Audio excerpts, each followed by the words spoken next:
Welcome to the neighborhood, Hapi Hood the podcast, where we deliver meaningful content to grow your faith, well-being, and leadership skills. Hey neighbor, I'm your favorite neighbor, Jay Murray, lifestyle coach, inspiring others to develop self-worth through leadership applications that will enable them to live in purpose. Hapi Hood the podcast. Finish Message. what you started.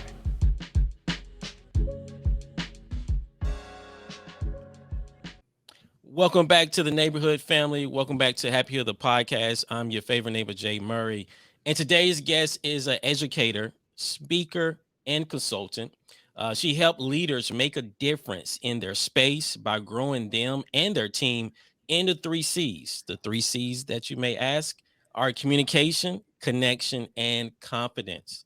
Please welcome to the neighborhood, Miss Julie Schniers. Hey, I'm so happy to be here. So happy for you to be here as well. How you doing this afternoon?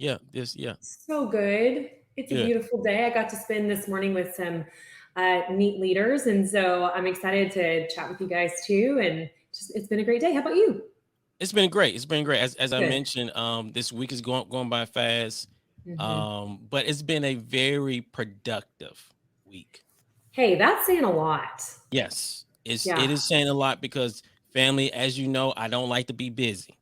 Well, busy does not always mean productive. Exactly. So I don't like that. So this was a very productive week. And speaking of being productive and speaking of relationship building, you created this 3 C's in which I love it, communication, connection, and confidence. So if we kind of start there, if we start there, kind of talking about like, where did this concept or this theory come from? Like, what was the catalyst that kind of drove you to say, you know what, we need to kind of have a framework in this way here as we think about building relationships? Great question. And I'll just start before I answer that question with a little bit of my background. So I was a high school speech and debate coach for 13 years at a 6A school here in Texas. And I coached, when I left, we were like 120 big. So it was a wide variety of students. And my first national champion was homeless. So it's not only just like the kids that you would imagine in debate who grow up to be lawyers because their families invest in that. It was literally a variety of all kinds, all types of personalities. And all of those kids, they grow up to do all kinds of things, right? So teaching for 13 years meant that, I had a decade away from these kids that I taught that are now in the business world. And they are, they have their own families and they're doing their own thing all over the world, doing all kinds of stuff. Because I taught acting, I taught speaking, and I taught debate. So that's a wide variety of type of personality, right? So kids are doing a little bit of everything. I had a kid come to me and he said, Schniers, I have not felt smart since I left debate. How sad is that? And the reality was, he's the same smart kid. He was smart then, but his environment and the culture of the place he was working was taking and stealing that joy, stealing that confidence, and it had completely kind of changed him. And so that was kind of a light bulb moment for, man, our environments do mold us. And we think about like our environment growing up, but it's not just your background. It's where you've put your feet now. It's the type of people you surround yourself with. But for some of us, when we say yes to a job, it's the kind of job that we are working in with the kind of people who are in our circle of influence, right? Maybe a leader who's not so positive or a team who doesn't have a good focus. Anyway, so, he tells me that and it's hard. But for 3 years in a row, I had students from all walks of life come back and say, Schniers, we wish you could come work with our team. Like, oh, but that's so sweet. Like, it's so different to old high school kids. Okay, that's not the same. You're so kind. You just love me. Right. 3 years of different conversations with different kids who are working with different teams. And then I literally had a kid who took my laptop and he said, I'm going to help you write your bio. One of my favorite kids ever. He was a blessing to me because he just kept on. We just kept pouring into each other in adult life, right? And he said, you need to make an impact on more people than just these 4 walls in this high school. And I felt like I don't know. I like teaching, and I still miss my kids. I still miss coaching. Is this Mhm. what God's really calling me to do? I don't know. Yeah, yeah, But yeah. old kids were like, you're supposed to do this. And I had so many conversations and so many doors start opening that I thought, okay, I might regret this if I don't try. So I did. Mhm. And I still miss teaching because I love the classroom, and school leadership is a beautiful place to be, even though it's hard right now. And I know that I would pour into education at any chance that I get. But what Mhm. I've learned is that there are businesses everywhere who need help with communication, connection, and confidence. And those high school kids, they grow up and they move into the workforce, and they bring all the things that we deal with as teachers into the workforce, right? Because it's still part of who you are. But we Mhm. forget sometimes as adults how to navigate that. Yeah. So I literally asked 13 years worth of kids, like, what made a difference? What do you think? And I got the same answers over and over and over and over. So from their answers, 13 years of pouring into different types of kids, I took them and I created, what does that look like? And how do you do that? What's important with people? And now my podcast is the people priority. I'm working on all those pieces because the reality is, as a company, as a school district, we have a lot of boxes to check. Yeah. But if we don't make people the priority, we're not going to check those boxes as well as we could. We're not going to create the kind of success that we could. We're not going to have the kind of culture that makes people stay. And you're going to pay more to hire new people because they didn't feel smart in your space Mhm. than if you had just poured into your people. So how do you do that? Yeah. And that starts with you. So I talk about communication, connection, and confidence through the realm of self, because what I communicate with my own head and heart, that matters before I can pour, because whatever I'm doing inside of me is going to bleed out on the people in my Mhm. circle of influence, right? And so anyway, we talk through it in the perspective of self and then the perspective of others. Just how do you build your team to be a team? Yeah. Yeah. Yeah. It's so needed right now. When you think about, like, I guess now when I think about skills, leadership skills, Mm-hmm. and before there used to be such a focus on these, we'll call them hard skills, Mm-hmm. whether Mm-hmm. it was analytics, analyzing data, Yes. whether it was like managing risk and having an idea around certain levels of frameworks, to drive particular outcomes. But I think now the pendulum is now swinging back Yeah. into, and maybe I'm not sure if it was ever in this area, but we're seeing a swing now into like these soft skills Mm. are truly now the skills that are the hard skills, Mhm. because now we're really getting back into empathy, Right, integrity, right. you know, really developing and fostering an environment where people have a sense of belonging, Mhm. having a sense of belonging. I think you just hit the nail on the head too when you say belonging, Hmm. because we spend a lot of our life in the workspace. And if I don't feel like I belong, but what does that look like? Like, what does that really mean? Hmm. Because belonging means that I'm happy in my space, which I know not Yeah. every job is perfect. Don't get me wrong. Yeah. Totally. But Totally. Totally. But there's got to be a degree of I enjoy the people I'm around. There's not drama every day, right? Hmm. There Hmm. has to be a degree of that. There has to be a degree of confidence in what you're doing and feeling like Yeah. this is where you're supposed to be. And I know that we are all different in the way that we find value in what feeds us versus depletes us. But Hmm. it's important to know the people in your space and what they Yeah. need so that you can foster a belonging. And I Hmm. think that belonging begins with putting everybody in the team. Hmm. So I talk a lot about what's your focus? Yeah. What's your focus as a leader? What's your focus as a team? And does everybody know your focus? Because Hmm. if the team didn't help build the focus and you're just telling them this is what we're focusing on and this is what we're doing, you're not going to get a buy-in like Hmm. you would if they didn't have an ownership piece of that. So one of Yeah. my favorite things that I get to do with teams is walk in and go, what do you want your culture to feel like? Not like, Hmm. what is my job going to be, but what do you want your culture to feel like? I worked with an Hmm. accounting firm, and one of the girls goes, I want it to be fun. And I watch these partners who, are accountants their whole life go like, fun, right? Numbers. And for me, I'm like, numbers aren't fun. Matter Yeah. of fact, Exactly. accounting is the worst thing I have to do as an entrepreneur, small business owner. But for this girl to stay in this space, she needed to feel like she was happy. And sometimes sitting alone in a desk is lonely. Yeah. So that company, man, we built in, okay, what does that look like? First question is why? What's the pain point there? And then what does success look like? And then let's build out a plan. And they built out stewardship, and they built out communication, right? They added these really cool pieces to what they wanted their focus to be. They're still serving clients, but when they serve clients, they want it to be enjoyable now, right? So what does that look like? And they molded their culture that they built together. Yeah. Yeah. And clients feel that.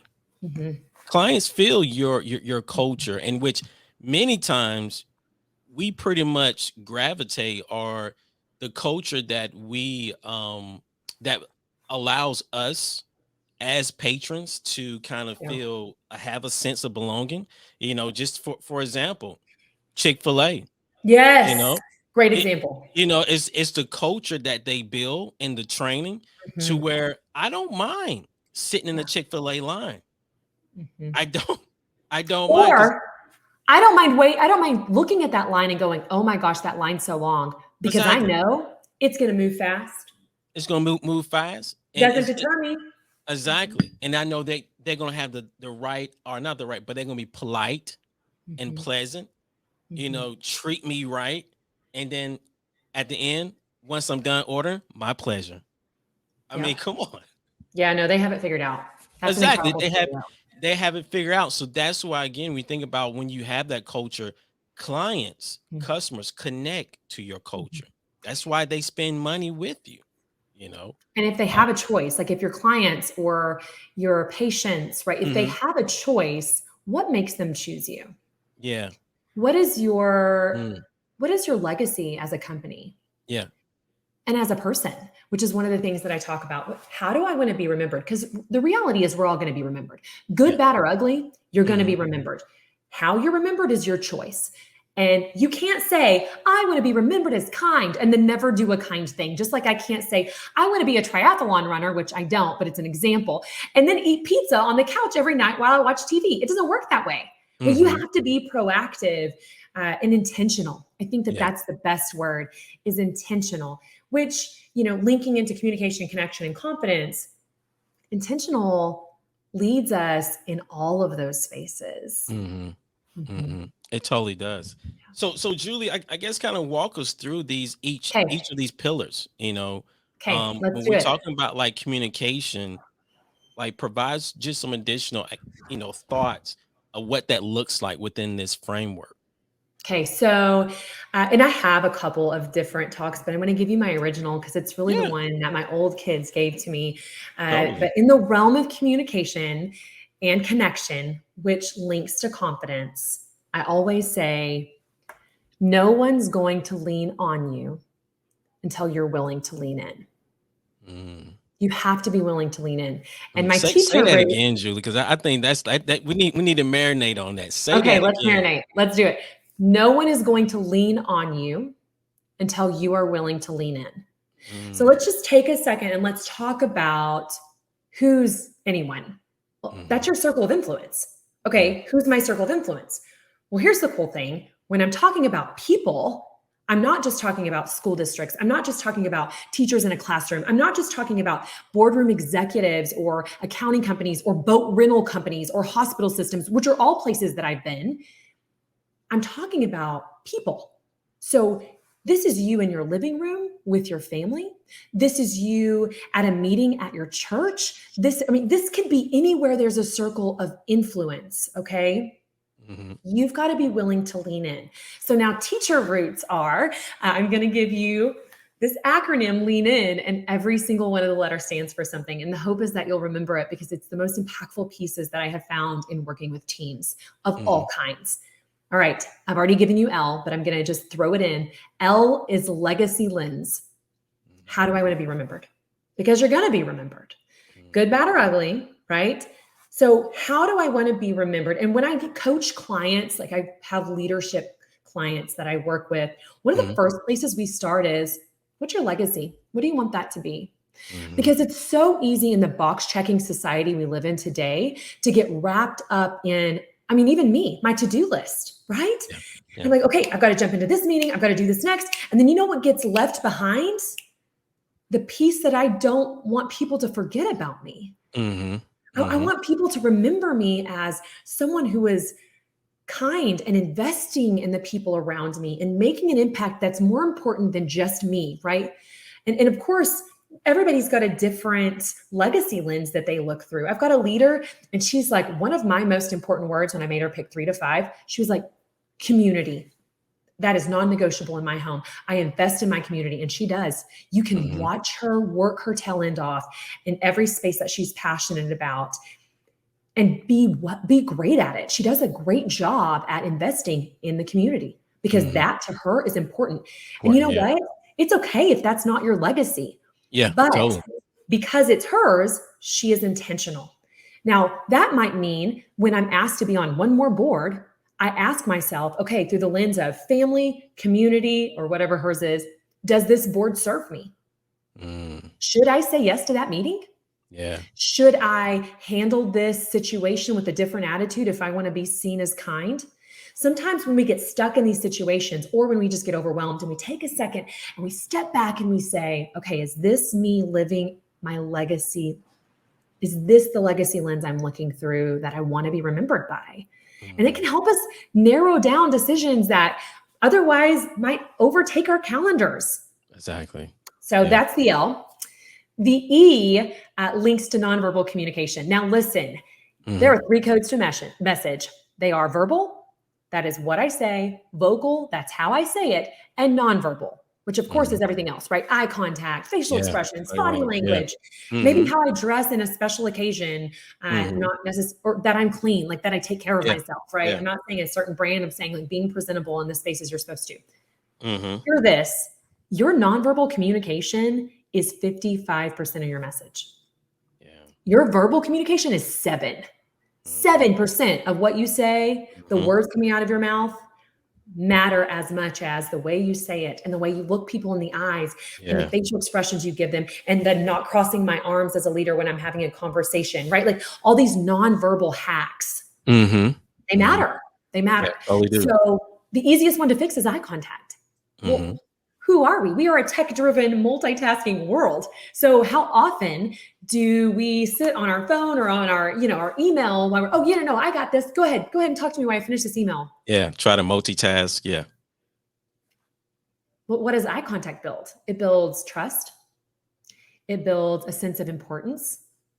It builds a sense of community, right? And as a leader who probably does have 5 million things on our plate, the easiest thing to go is stopping, taking a second, looking someone in the eye, right? And even General Mills did a study on this. They put the Trix rabbit on all of the little boxes, and the eyes on the rabbit were going different directions, and they let some test groups pick which one they liked best. And of course, the one that won was the Trix rabbit looking straight ahead. Because we prefer that. We prefer eye contact. Yeah. But when we get stuck, it's the first thing to go. So eye contact is the easiest nonverbal fix. So that's why it's my E in lean. The A in lean stands for asking and answering questions.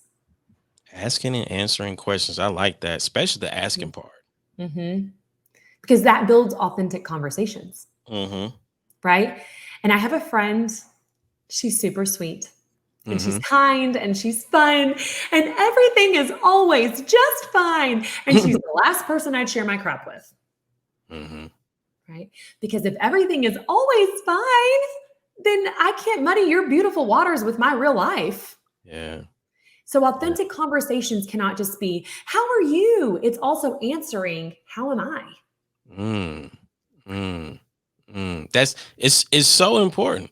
It's a two-way street. And I'm writing down some notes as you kind of speak and everything, because the asking part, I think something that I had to overcome myself, of really just this thought of, or this barrier that they don't really want me to talk with them, or they not really looking for me. They don't really have time for me. They don't really have the time to support me. How impactful. They don't, it's kind of like putting myself down and kind of battling my own insecurities, because the asking part, I think if we can get over that And to your point of answering, Mm-hmm. now it becomes a very collaborative effort. It becomes now That's right. relational, you That's right.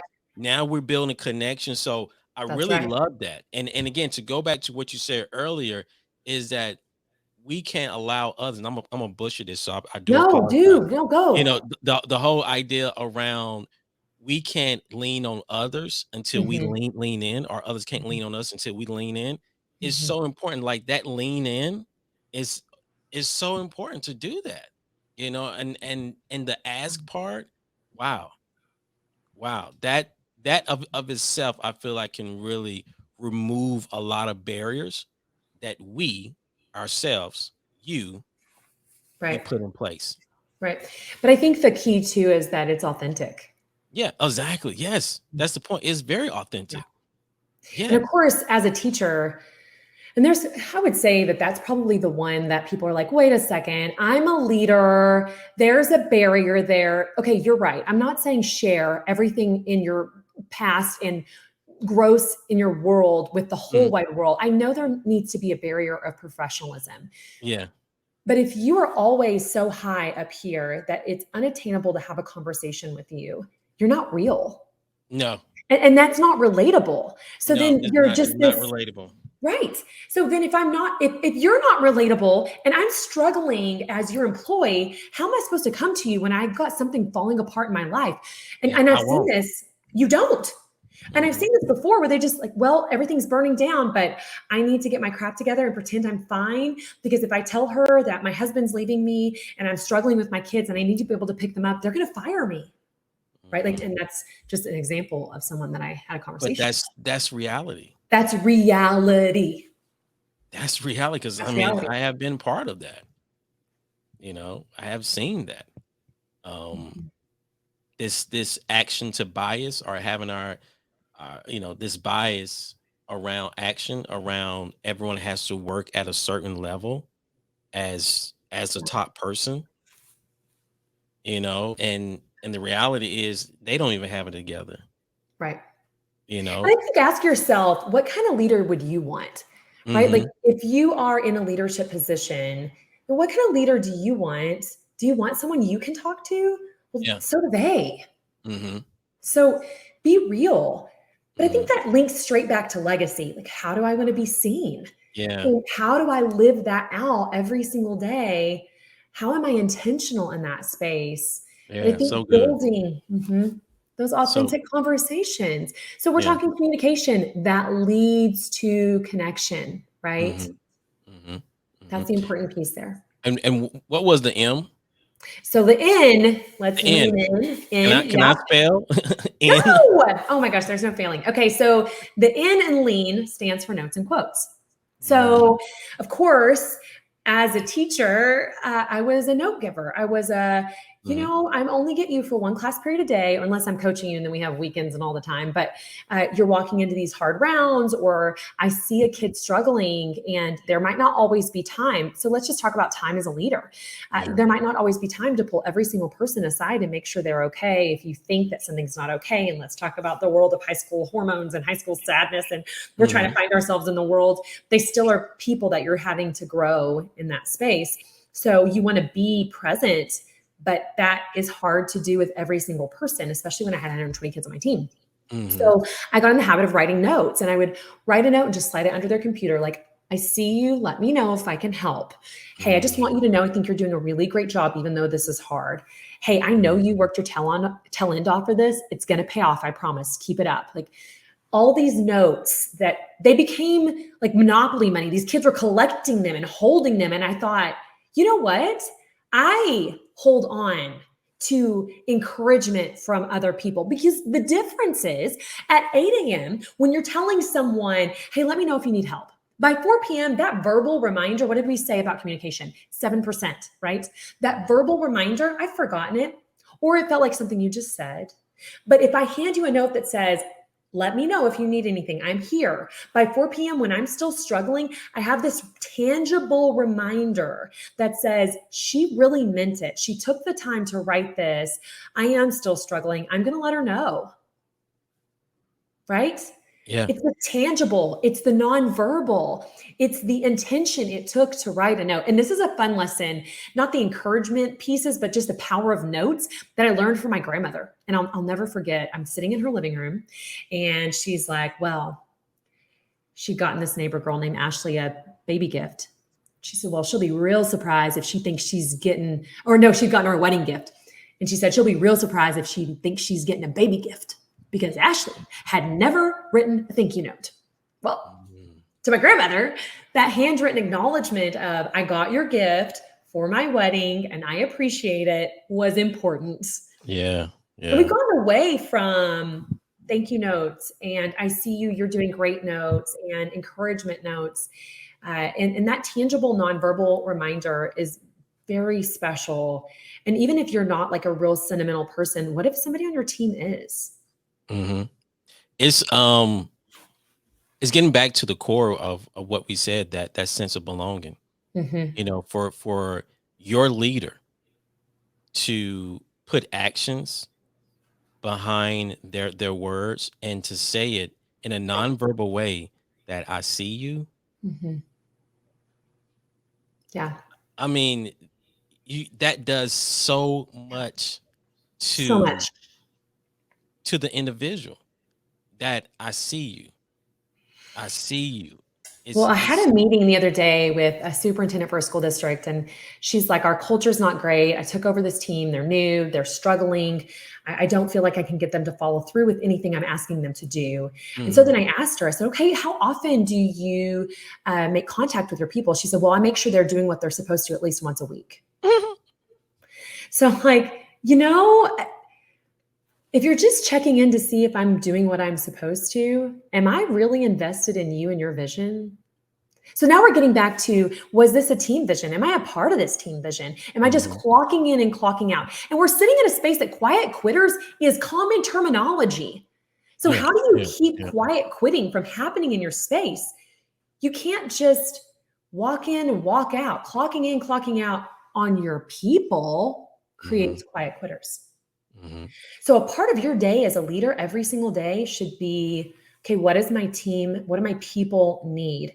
And, even when I'm coaching all those kids, I had a sheet of paper with every single kid and I would check mark who'd gotten a note because they started really paying attention and it was important to them. Like, does she think I'm doing a good job? Well, okay, so now everybody needs a note at some point. So within 6 weeks, I had to make sure. And another really great hack in school district world / can this translate anywhere else? Probably is in the first 6 weeks of teaching, I tried to send out a positive note to every single parent because our first interaction is our first impression. And I had kids come to me and say, Miss, my mom came home and she had mail from the school and I thought I was in trouble because that's the only note she's ever gotten was referrals and I'm in trouble notes. And then she gave me $5 because she said that you said I was super respectful in class. Yeah. Changed that kid the whole year. So now he'll do whatever I want because he knows that I see he opened the door for me that day, right? These pieces, being recognized is important. Matter of fact, there's some pretty tough statistics on people who leave the workforce because they don't feel recognized or celebrated. We are all high school children to our core.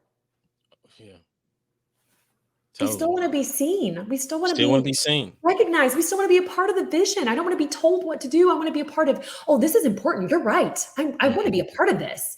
But creating that, it starts with your culture. And how do you build that? Anyway, there's the lean. That's the lean there. And what you said earlier is that, and I want to make sure I get it right around your saying around lean, that we can't lean on others until we lean in. What was it again? No one's going to lean on you. If you're not willing to lean in. Yeah. That's so powerful. So let's talk about the N. So I do have the I and the N. Okay. So the I and N stands for influence. And I wish that we weren't just on a podcast so that you could actually see pictures. And I'll have to share them if you want them so you can tag it in your show notes. But I had a student, his name's Zach Sutterfield, and it's just not as effective, but I want to share because he's just one of the most incredible human beings I've ever met in my life. Totally. He was a kiddo who, he was an officer on my team, which meant we spent 3 class periods together a day his senior year. And I just adored everything about him. He was a hard worker. He's super funny, had a dad joke for every occasion. He was transferring schools and about to visit with a counselor in San Marcos to go to Texas State. And he was in the San Marcos apartment fires at Iconic Village. And he had 3rd-degree burns on almost 70% of his body. He had a traumatic brain injury.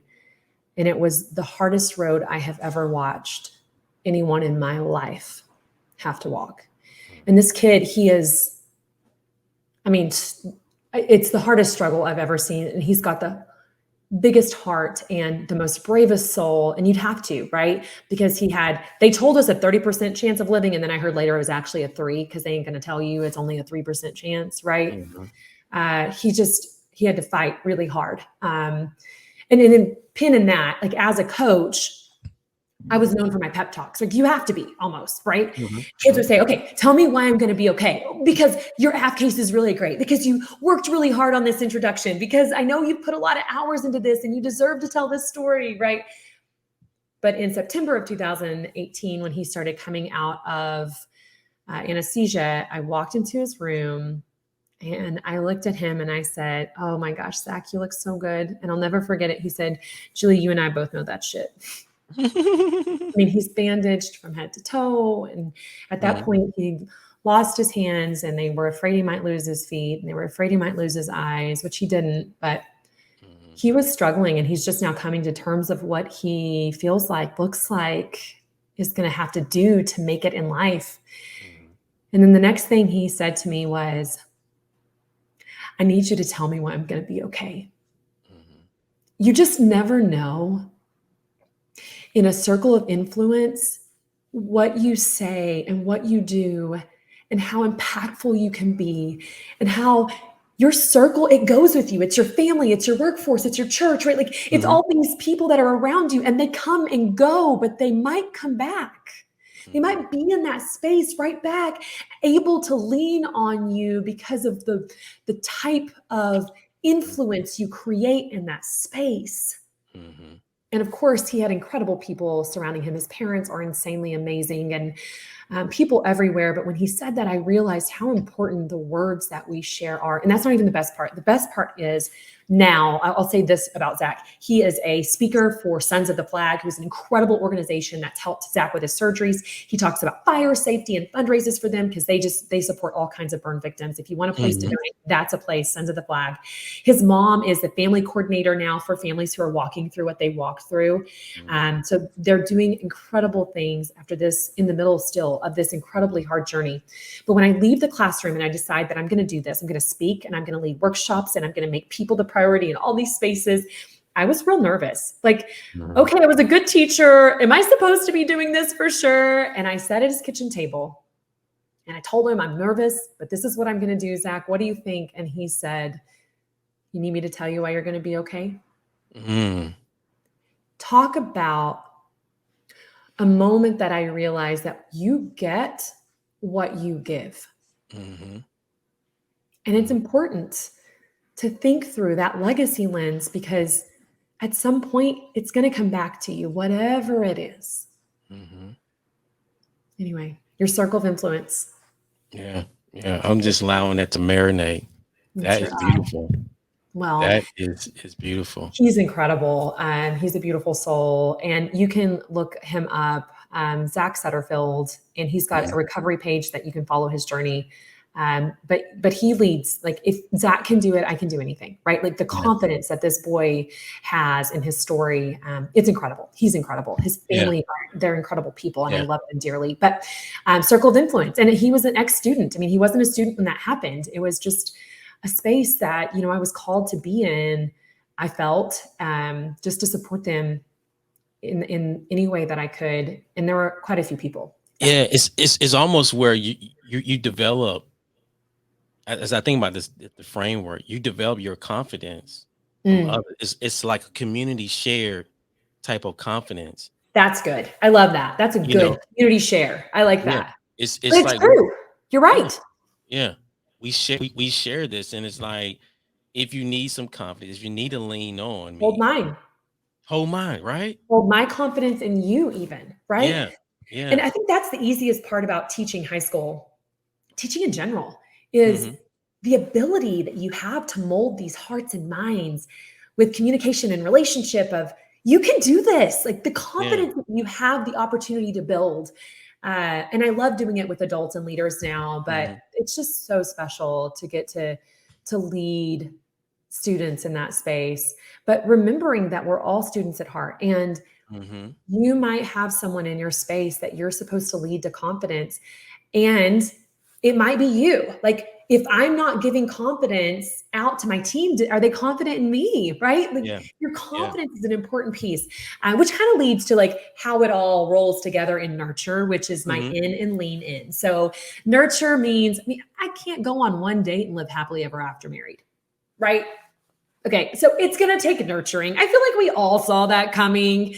You Hmm. have to be able to not just have good eye contact on Monday and wonder what happened by Friday. You can't just write one good note at the beginning of the month and be like, why don't they do good work by the end of the month? It takes Hmm. nurturing and building in, which might mean making a plan, like a Hmm. weekly plan or a monthly plan, and develop something with your team that kind of helps pour into them the way they need to be poured into. And I had a leader say, but I don't know how my team needs to be poured into. I'm going to go ahead and say this is a light bulb moment. If you are listening and you're thinking, I don't know how my team needs to be poured into, the opportunity right now is to build a relationship with your team Hmm. so that you know the answer to that question. Yeah. And if you don't know the answer to that question, there's something you need to put on your to-do list that's more important than any of your meetings, because it's going to cost you more money and time to replace some of the people on your Mm. team that don't feel Mm. valued, that Yeah. don't feel like they're a part of the team So if true. you lose them. So true. Build the relationship. I mean, to your point, um, these things are, as you was just kind of mentioning, like,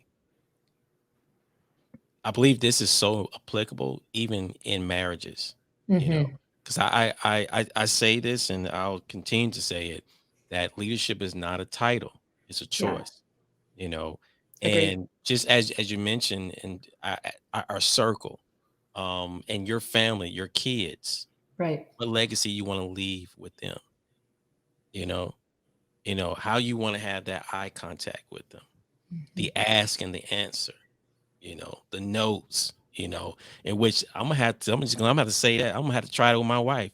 I love I'm it. gonna have to write. I'm gonna Please have to try write it, some and then notes. let's do feedback. I want to Yeah, hear. I'm I gonna want to hear what that looks like, yeah, how it works. You got to fill because me in. like the part of, because I can't say it enough, where, to your point, everyone wants to be seen. Mhm. We're Everybody just wants to be seen. people, Yeah, we people. no Yeah, matter what our title is. we want connection. That's right. We want connection. So it's so beautiful. Thank you. It's definitely so beautiful. I would definitely use it. Um, I know, how are we looking on time? Because I know How are you? I'm okay if you're you're okay. oh, I'm okay. Okay, I'm Okay. okay. So we're gonna Let's keep do it. rolling. When you think about, this is very, and I heard someone say this before. It was Holly Furtick, give Mm, her credit, that said, just because something is simple, it doesn't mean that it's easy. mm. And easy and simple is two different things. That's good. And when I think about this framework is very simple. Simple. It's very simple. Mhm. But Julie, when you think about the barriers that we have to overcome to do it, Yeah. what has been some of those barriers that you had to coach your leaders to Mhm. overcome? That's a great Um, question. you know, maybe even yourself, barriers you had to overcome to really put this into practice. Okay. Number one barrier. Are you ready? Yeah, let's go. Time. Time. Time. Mm. But if you're gonna get what you give. And if Yeah. you don't put time in this basket, which I know that there's places that you need to pour your time. I know.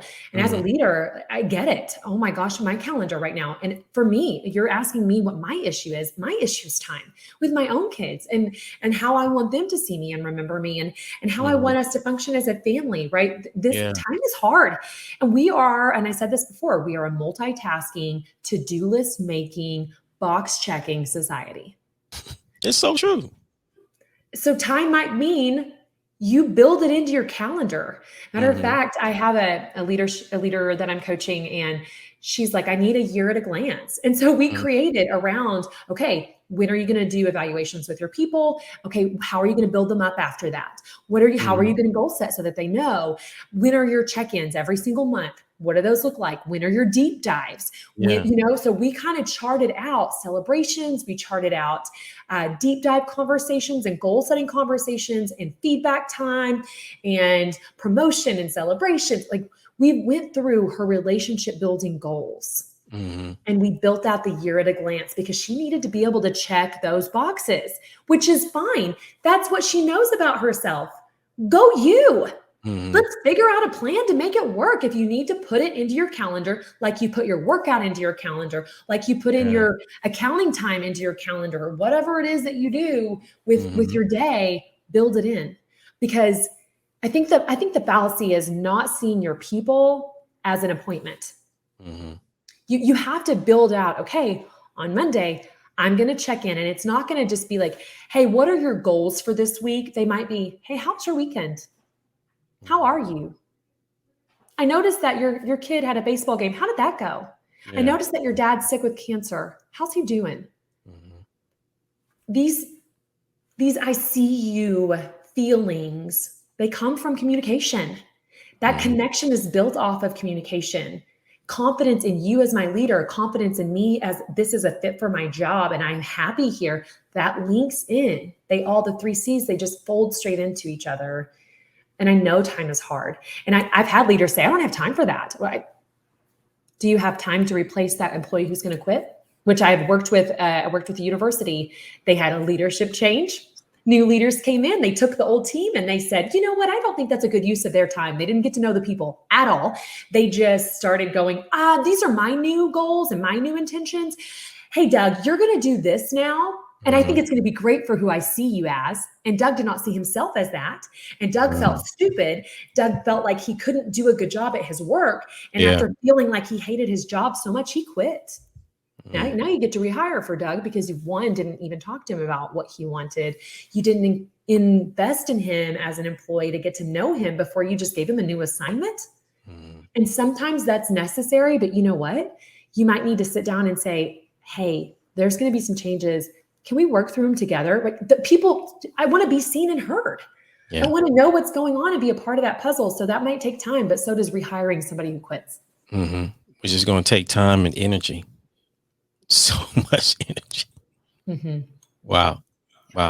That's it's amazing when you think about it and take a step back, the time part, the commitment part.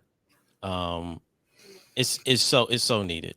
And when we think about putting things into practice, it's not going to be just overnight. You're going to hit your head, you're going to feel uncomfortable. That's right. Like this is part of it. So just accept it. Yeah. Matter of fact, I have a graphic when I speak that I use, and it shows growth equals change. So if I decide I'm going to grow, I've got to make some changes, right? That might mean time. That might mean, let's say that I want to go run a 5K. Okay. Well, that might mean I'm going to have to train. So I'm going to have to make some changes. I'm going to have to maybe eat better. There's going to be change, which means there's going to be loss. So growth equals change. Change equals loss. I'm going to lose some time with other things that I wanted to do. It might be sitting on the couch watching a show that I like. It might mean losing a little sleep in the morning because that's when I run or whatever, right? It might mean losing chocolate because I need to change my diet, right? Like there's going to be loss because change can mean loss, and loss is painful. I'm using this silly example of a 5K, but cross-apply it to any space in your life. Growth equals change. Change equals loss. Loss equals pain, AKA growth equals pain. So to your point, It might be painful. You might have to stick in it a little bit. Yeah. So Yeah. then you got to know your why, right? Like you got to really be in Be anchored to the on, why. this is my growth. I want to do it for this reason, so that when it is painful, you're growing through the pain so that you can have the growth. Mm-hmm. Mm-hmm. I'll share this with you. Because I feel like it's kind of spot on to this thought that I had earlier of just kind of creating some additional learnings and Yeah. content that will be coming out soon.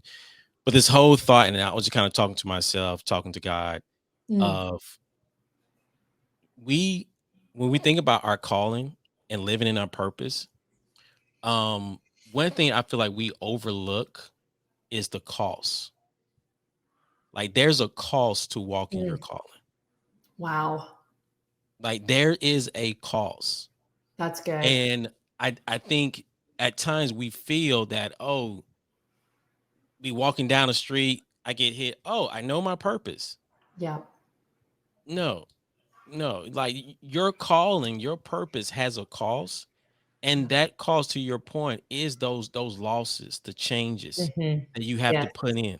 The Yes. the the the friends, the quote unquote friends that you might have to start Sure. distant yourself. You know what I'm Yeah. saying? Are setting boundaries for yourself. You know, the cost of time that now you will need to put into it. You know, the cost of losing yourself, right? Losing yourself in order for God to use you. You know, like those things do have a cost. And I feel like times we don't talk enough about the cost.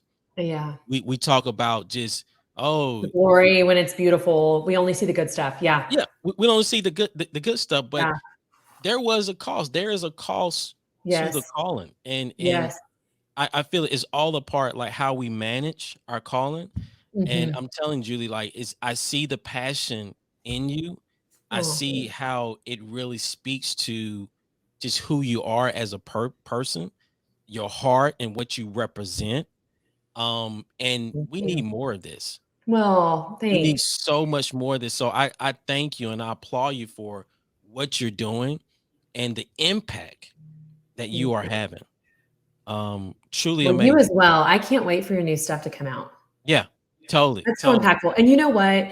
I think for every leader that is listening, take note of, we are both talking about the cost and the pain and the pieces that it takes to grow. And leadership sometimes can be a lonely place. It can Oh be a space that you think that it just has to look pretty. And I think the best leaders are constantly not only growing themselves, but they're growing their people to also be leaders. yes, And yes, then you're not so yes. lonely when you are not alone, because it's a team mentality over, I'm going to do this, Yeah. and this is my job as a leader all alone, which to your team could even feel like a dictatorship, right? So team mentality, team building, take time for that, Hmm. because I think it does help the burden of pain and loss and cost, as you said, Hmm. because leadership can be that exact same thing. That can be Yeah.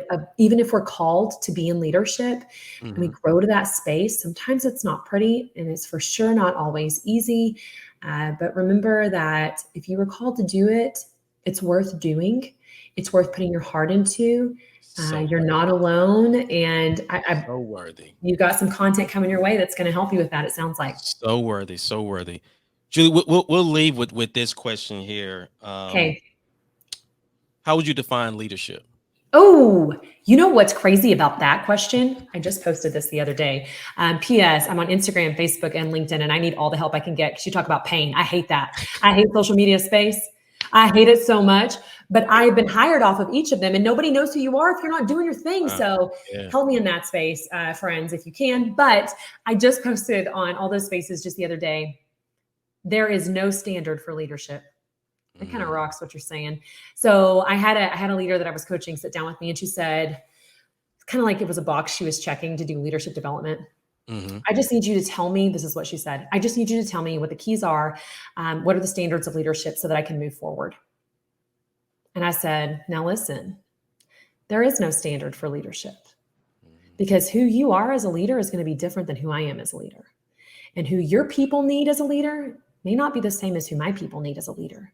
There's no perfect answer. Now, there's some qualities in a leader we'd all like to have. Exactly. I'm not saying there's not similar qualities, but what I'm saying is, when you're looking through the lens of your legacy, and what kind of leader you are and what kind of space you create, there's not a perfect standard. There's not a formula.